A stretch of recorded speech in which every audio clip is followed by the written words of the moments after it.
шайлоо өтө ыплас өттү.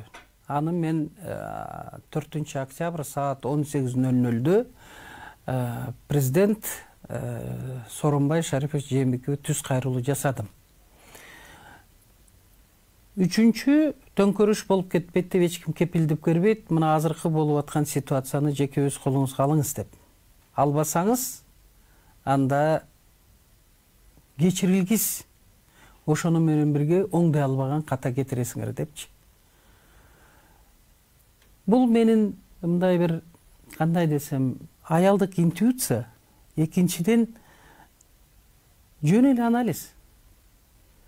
Мына ошого дагы көңүл бурушкан жок.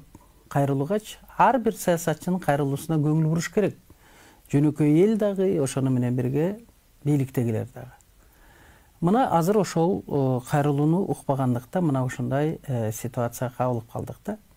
Мен айтайын дегеним да, албетте ыплас, өтө ыплас. Бийликтин партиясы административдик күчтөрдү өтө колдонду.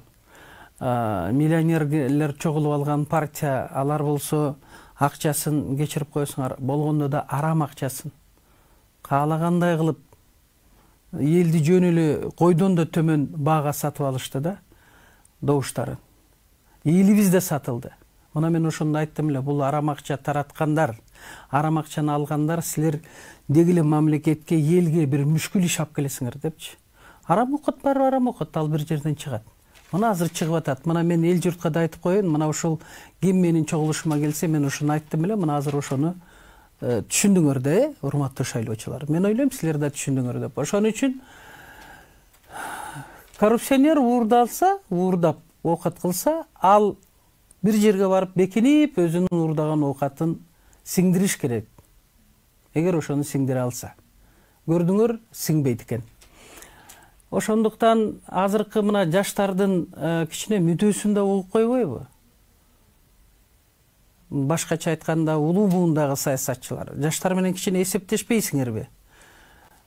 Эгерде алар Садыр Жапаровду каалап атса, эмне үчүн Садыр Жапаровго мүмкүнчүлүк бербейт? Мен ошону түшүнбөй атам.